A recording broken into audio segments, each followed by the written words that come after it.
Chapter 25. The human lab's clinical horror intensified under the harsh fluorescent lights, brightly presenting the madman's inhumanity.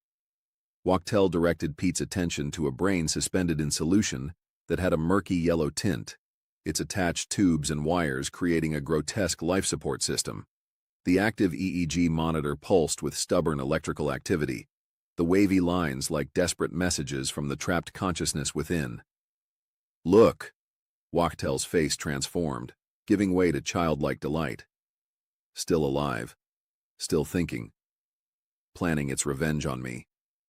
His laugh bounced off the glass containers and returned distorted, as if the specimens themselves were cohorts in the lunacy. "Why?" Pete begged to know. "How can you slaughter so many people? You think I have moral doubts about this?" Wachtell's hands moved in graceful gestures, a sculptor molding atrocities. "You may regard humanity with great reverence, but I see the trees for the forest. I see all the rotting trees." He caressed a specimen container. "Like the rich ones who steal the most from you. They've sucked the purity out of science. Now we only research for profit." His attention shifted to another display, this brain darker, filled with lesions. "Then there are the smart ones who think they can steal my ideas." His voice rose to a shout that caused the containers to vibrate. "I showed you. I stole your brain." Smoothing his lab coat with trembling hands, he recovered a professor's tone, though madness danced behind his eyes. "And the poor, ignorant ones, they're hopeless." He addressed a cluster of specimens arranged like trophies. "I give them jobs, and they steal my televisions." Pure hatred stripped away the last veneer of sanity. Well, management was watching. Pete's desperate grab for the gun died as Wachtell caught his reflection in the curved glass. The weapon pressed against Pete's temple felt warm, smelled of gunpowder. Running out of patience, detective? What's the master plan? Social purification through controlled chaos. The next door whispered open on hydraulics, releasing a tsunami of human suffering. Wailing moans that spoke of endless pain, sharp screams cutting through heavy air, shrill laughter with no trace of joy, and the sickening rhythm of flesh striking metal and stone.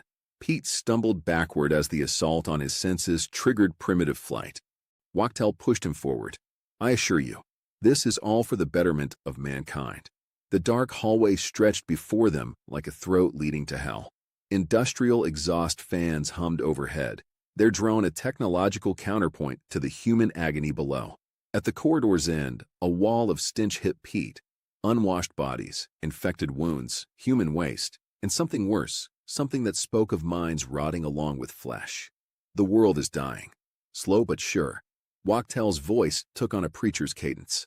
Every day, more poisons enter the atmosphere, the water, and the land. Disease, deformity, and premature death are our future. Crime is rampant. Poverty and hunger growing. Our institutions have failed us. Our leaders don't have a clue. Chaos is already out there. A sporadic, undefined, but steady chaos. The corner bend revealed a vision that stopped Pete's heart. Wachtell's manifesto continued, his words floating over the scene like a demonic benediction. This chaos must be pushed to a flashpoint. There must be rage in the streets, rivers of blood, till no one can deny how sick we are. Pete gasped. "Oh God, it must begin here in America.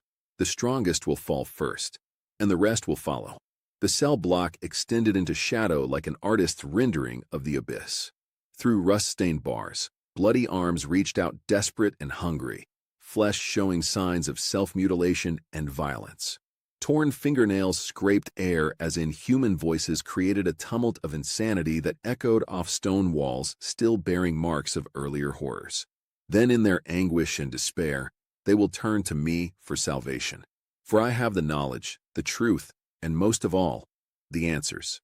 The frenzy built to impossible levels, each cell adding its scream to the chorus until Pete's knees buckled. His hands pressed against his ears couldn't block the sound, just as his closed eyes couldn't erase the images that would haunt his dreams forever. Wachtell stood in the center of his kingdom of pain, arms raised like a conductor, bathing in the music of his own magnificent madness.